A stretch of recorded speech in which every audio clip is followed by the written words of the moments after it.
اور اس کو کہتے ہیں السماء الدنیا، جو پہلا آسمان ہے اس کو کہتے ہیں السماء الدنیا، اور اللہ تعالیٰ کہاں ہے؟ ساتویں آسمان سے بھی اوپر۔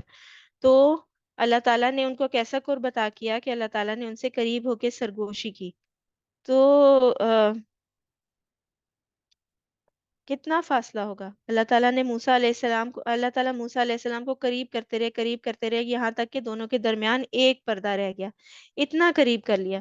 جب اس جگہ کو دیکھا انہوں نے اور لوح محفوظ پر لکھتے ہوئے فرشتوں کے کلموں کی آواز کو سنا، تو کہا رب انظرنی الیک، اللہ مجھے آپ کو دیکھنا ہے، بس ایک پردہ رہ گیا تھا تو مجھے اپنا آپ دکھا دیں۔ تو اللہ تعالیٰ نے فرمایا لن ترانی، تم مجھے ہرگز نہیں دیکھ سکتے۔ یعنی کہ اللہ تعالیٰ نے موسیٰ علیہ السلام کو اتنا قریب کر کے ان سے سرگوشی کی کہ ان کو فرشتوں کے جو قلم تھے ان کے لکھنے کی آواز آتی تھی۔ اور انہوں نے کہا کہ جب وہ اتنے قریب ہو گئے تو ان کے دل میں اور شوق پیدا ہوا، انہوں نے کہا اللہ تعالیٰ مجھے آپ کو دیکھنا ہے۔ تو اللہ تعالیٰ نے کہا تم مجھے ہرگز دیکھ نہیں سکو گے، تمہارے اندر ابھی اتنی کیپیبلٹی نہیں ہے۔ اور جو اللہ تعالیٰ کا دیدار ہے وہ کس کا انعام ہوگا؟ جنتیوں کا انعام ہوگا۔ ہر جمعے کو جنت میں ایک بازار لگے گا، ایک مارکیٹ پلیس ٹائپ کی جگہ ہوگی، ایک کنونشن لگے گی جہاں پہ سارے جنتی اکٹھے ہوا کریں گے، اور وہاں پہ رینک وائز سیٹنگ ہوگی۔ یہاں پہ بھی ایسے ہوتا ہے نا، سیلیبریٹیز کو آگے بٹھایا جاتا ہے، جو مہمان خصوصی ہوتے ہیں ان کو آگے بٹھایا جاتا ہے۔ تو سب سے زیادہ پرومیننٹ جگہ پہ انبیاء بیٹھیں گے، پھر صدیقین ہوں گے، اور پھر جو ہے شہداء ہوں گے، اور پھر عام جنتی ہوں گے، وہ ٹیلوں پہ بیٹھے ہوں گے۔ اور اس جگہ پہ، اس کنونشن میں، اللہ تعالیٰ جو ان پہ انعام کریں گے وہ کیا انعام کریں گے کہ اللہ تعالیٰ اپنا دیدار کروائیں گے۔ اور اللہ تعالیٰ کو ہر جنتی جو ہے ایسے دیکھے گا جس طرح صاف سامنے ان کو دیکھے گا۔ اور اس کا جو ہے نتیجہ کیا ہوگا کہ جب ہر جنتی جب اس جگہ سے لوٹے گا تو وہ پہلے سے زیادہ خوبصورت ہو جائے گا اللہ تعالیٰ کے دیدار کے کرنے سے۔ اللہم جعلنا منہم۔ تو انہوں نے یہ خواہش کی کہ اللہ تعالیٰ مجھے آپ کو دیکھنا ہے، لیکن اللہ تعالیٰ نے کہا کہ تم مجھے نہیں دیکھ سکو گے، لیکن اللہ تعالیٰ نے ان کو اپنے قریب کر لیا، اپنا قرب عطا کیا۔ اور اس کا ایک مطلب یہ بھی کیا جاتا ہے کہ اس کو جو ہے اللہ تعالیٰ نے موسیٰ علیہ السلام کو اپنا مقرب بنا لیا، اپنا قریب بندہ بنا لیا۔ اور اس کے بعد اللہ تعالیٰ نے ان سے راز کی بات کی۔ وَوَهَبْنَا لَهُ مِن رَحْمَتِنَا أَخَاهُ هَارُونَ نَبِيًّا، اور اپنی مہربانی سے اس کے بھائی ہارون علیہ السلام کو نبی بنا کر اس کے مددگار کے طور پہ دیا۔ سیدنا ہارون علیہ السلام سیدنا موسیٰ کے بھائی تھے، عمر میں 3 سال بڑے تھے، بڑے پرہیزگار انسان تھے، اور سیدنا موسیٰ علیہ السلام کی نسبت فصیح اللسان بھی تھے۔ موسیٰ علیہ السلام کی زبان میں کچھ پرابلم تھی کہ وہ بہت زیادہ فلوئنٹلی بول نہیں سکتے تھے۔ تو جب اللہ تعالیٰ نے سیدنا موسیٰ علیہ السلام کو فرعون جیسے جابر بادشاہ کے پاس جانے اور اسے راہ راست کی طرف دعوت دینے اور بنی اسرائیل کے رہائی کے مطالبے کے لیے بھیجا، تو آپ نے اللہ تعالیٰ سے دعا فرمائی کہ میرے بھائی ہارون کو بھی نبوت عطا فرما، اور اس عظیم ذمہ داری کے کام میں اسے میرا مددگار بنا۔ تو چنانچہ اللہ تعالیٰ نے سیدنا موسیٰ علیہ السلام کی دعا قبول فرمائی، اور ہارون علیہ السلام کو نبوت عطا کر کے ان کو موسیٰ علیہ السلام کے ہمراہ کر دیا۔ تو اللہ تعالیٰ کی رحمت تھی کہ اللہ تعالیٰ نے ان کی دعا قبول کر لی اور ان کے ساتھ ایک ساتھی نبی بنا کے بھیجے۔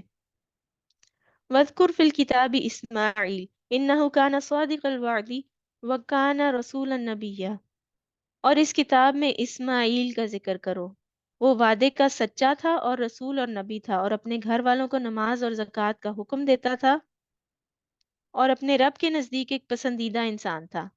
تو آپ چاہتے ہیں کہ آپ اللہ تعالیٰ سے قریب ہوں؟ موسیٰ علیہ السلام کا پڑھتے ہیں ہم تو دل چاہتا ہے کہ ہم بھی وہیں جلدی سے پہنچ جائیں، اللہ تعالیٰ کے قریب پہنچ جائیں، ایسی جگہ پہنچ جائیں جہاں فرشتوں کے قلم کی آواز آئے ہمیں۔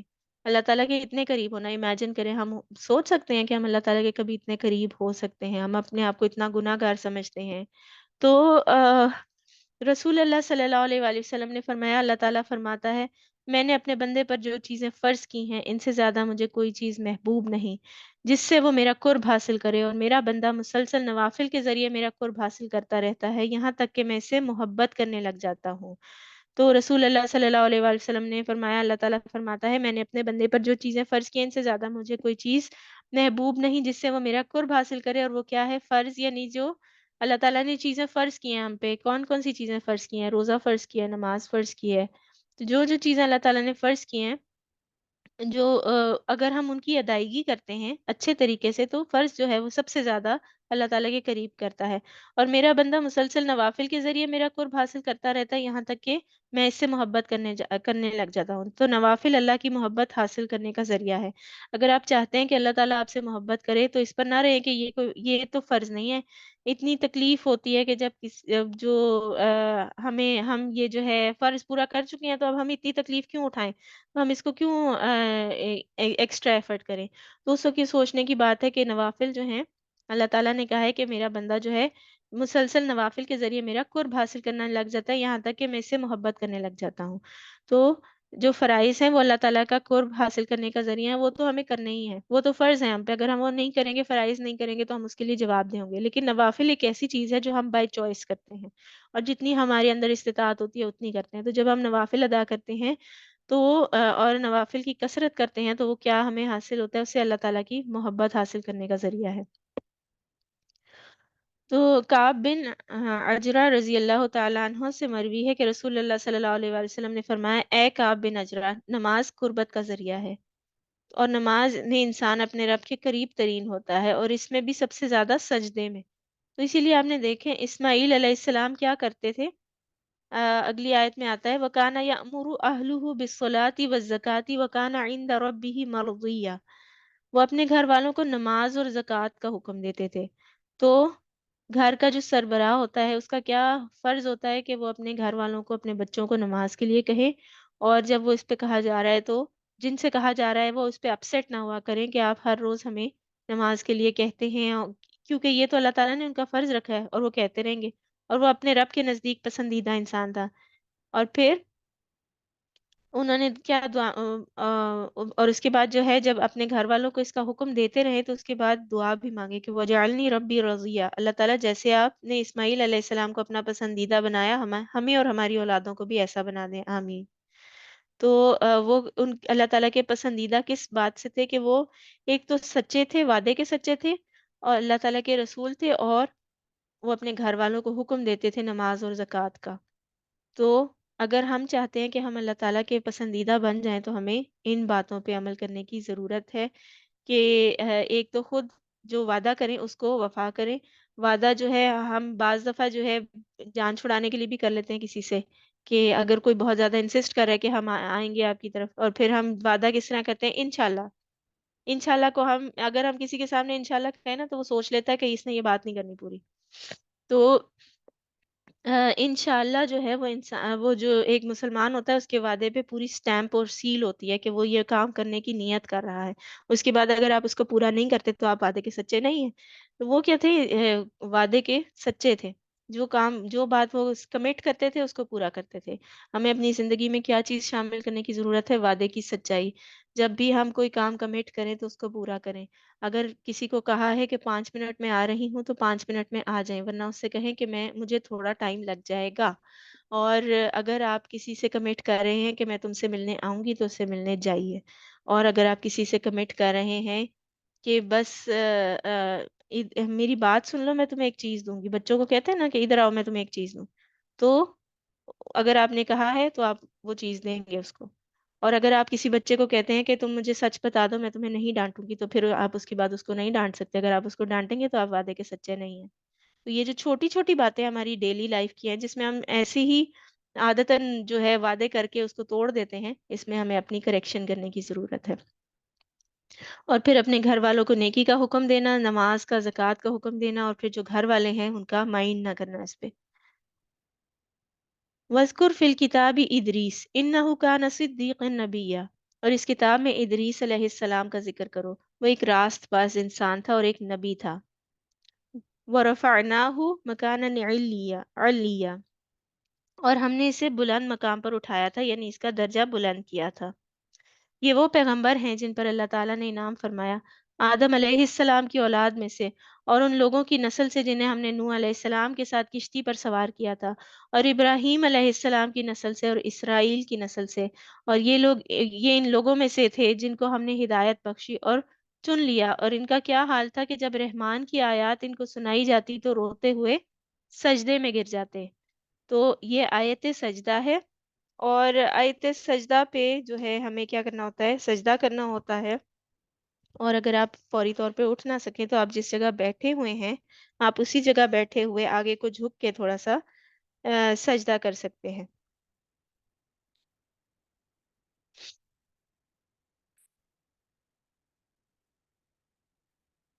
جب انہیں اللہ تعالیٰ کی آیات سنائی جاتی تھی تو وہ روتے ہوئے سجدے میں گر جاتے تھے. تو ابراہیم علیہ السلام کی جو اولاد تھی،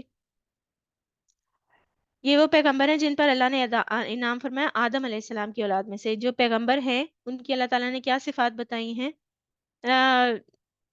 یہ ان لوگوں میں سے تھے جن کو ہم نے ہدایت بخشی تھی اور چن لیا تھا. ان کا یہ حال تھا کہ جب رحمان کی آیات ان کو سنائی جاتی تو وہ روتے ہوئے سجدے میں گر جاتے. یعنی وہ ان کے دل پہ اتنا اثر کرتی تھی. اللہ تعالیٰ کی جو عظمت ہے وہ ان کے دل میں اتنی زیادہ چھا جاتی تھی اور ان کے اوپر اتنا اثر کرتی تھی کہ وہ سجدے میں گر جاتے تھے. تو سجدہ جو کیا جاتا ہے نا وہ کسی بہت ہی آؤٹ آف دس ورلڈ چیز پہ کیا جاتا ہے جو کہ آپ کو اتنا زیادہ حیران کر دے کہ آپ بے اختیار جو ہیں وہ سجدے میں گر جائیں. دیکھیں کہاں کہاں سجدے کا ذکر آتا ہے. اللہ تعالیٰ نے ایک تو نماز میں فرض کیا. نماز میں تو ہم اللہ تعالیٰ کے سامنے سجدہ کرتے ہیں. اللہ تعالیٰ سے زیادہ تو کوئی اس بات کا حقدار ہی نہیں ہے کہ ہم اس کے سامنے جھکیں، اور عبادت کے لیے اس سے زیادہ کوئی جو ہے ڈیزرونگ ہی نہیں ہے. اس کے علاوہ کہاں کہاں سجدے کا ذکر آتا ہے؟ موسیٰ علیہ السلام کے واقعے میں آتا ہے جب جو جادوگر تھے جو جن کو فرعون نے جو ہے ان کے مقابلے پہ بھیجا تھا، جب انہوں نے جو ہے موسیٰ علیہ السلام کے معجزات دیکھے تھے تو وہ کیا انہوں نے کیا کیا تھا کہ وہ سجدے میں گر گئے تھے. وہ اتنے زیادہ سٹن ہو گئے تھے کہ یہ تو جادو بھی نہیں کر رہا اور یہ ایکچولی ایسا ہو رہا ہے، یہ اللہ تعالیٰ کی طرف سے ہے، یہ واقعی رب کی طرف سے ہے. ان کو یقین آ گیا کہ اللہ تعالیٰ کی وحدانیت پہ، اور وہ اتنا بڑا معجزہ تھا کہ وہ اس کی ہیبت سے سجدے میں گر گئے. اس کے علاوہ کہاں پہ اس کا ذکر آتا ہے؟ جب اللہ تعالیٰ نے آدم علیہ السلام کی تخلیق کی تھی، اتنا بڑا وہ جو ہے اتنا بڑا واقعہ تھا اور اتنا بڑا جو ہے وہ میریکل تھا کہ اس کے سامنے اللہ تعالیٰ نے فرشتوں کو سجدہ کرنے کا حکم دیا. سجدہ تعظیمی تھا. اللہ تعالیٰ نے فرشتوں کو سجدہ کرنے کا حکم دیا. یعنی کہ آدم علیہ السلام اللہ تعالیٰ کی اتنی گرینڈ تخلیق تھے کہ وہ ڈیزرو کرتے تھے کہ ان کو سجدہ کیا جائے. پھر جو ہے تو سجدہ کرتے ہوئے کیا ہوتا ہے، ہمارے دل پہ جو ہے اللہ تعالیٰ کی آیات کا بہت زیادہ اثر آ جاتا ہے. ان لوگوں کے اوپر اللہ تعالیٰ کی آیات کا بہت اثر آ جاتا ہے جن کی یہاں پہ خصوصیت بیان کی جا رہی ہے. اللہ تعالیٰ نے ان کو ہدایت بخشی. جن لوگوں کو ہدایت مل جاتی ہے وہ کیا کرنے لگ جاتے ہیں، اللہ تعالیٰ کی پہچان آ جاتی ہے ان کے اندر، اور وہ اللہ تعالیٰ کی آیتوں کو سمجھنے لگ جاتے ہیں. ان کو جو ہے وہ میننگ سمجھ آنے لگ جاتے ہیں، ان کے دل پہ اثر کرنے لگ جاتے ہیں. پھر وہ اثر کرتے ہیں، اس طرح سے اثر کرتے ہیں کہ وہ سجدے میں گرا دیتی ہیں ان کو. سجدہ جو ہے وہ ایک بہت عاجزی کی پوزیشن ہے. اور اس وقت کیا ہوتا ہے، آپ کا دل جو ہوتا ہے وہ آپ کا دماغ کے اوپر ہوتا ہے، اور آپ کے دل جو ہے وہ آپ کو اس کا جو آپ کا جو بلڈ فلو ہے وہ بھی چینج ہو جاتا ہے. تو یہ جو پوزیشن ہے یہ سب سے زیادہ اس کا ڈیزرونگ کون ہے؟ اللہ سبحانہ و تعالی ہے. ہمارے جو دین ہے اس کے اندر سجدہ تعظیمی ختم کر دیا گیا. اب صرف ایک سجدہ ہے جو کہ ایک طرح کا سجدہ ہے جو کہ اللہ تعالیٰ کو ہی کیا جا سکتا ہے، اور بے شک اللہ تعالیٰ کے سوا کوئی بھی اس بات کا ڈیزرونگ نہیں ہے. آگے چلتے ہیں. فخلف من بعدهم خلف اضاعوا الصلاة واتبعوا الشهوات فسوف يلقون غيا. پھر اس کے بعد ناخلف لوگ ان کے جانشین ہوئے جنہوں نے نماز کو ضائع کیا اور خواہشات نفس کی پیروی کی. بس قریب ہے کہ وہ گمراہی کے انجام سے دو چار ہوں. یعنی کہ بعد کے آنے والوں نے نماز کی پرواہ نہیں کی.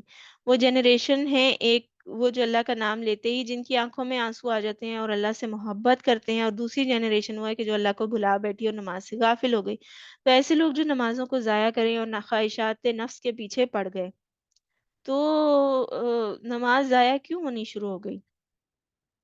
خواہشات نفس جو ہے وہ اتنی امپورٹنٹ کیوں ہو جاتی ہے؟ کس وجہ سے نماز قضا ہوتی ہے؟ کہ جب ہم کوئی ایسا کام کر رہے ہوتے ہیں جس میں ہم اتنا انوالو ہو جاتے ہیں کہ ہم نماز بھول جاتے ہیں.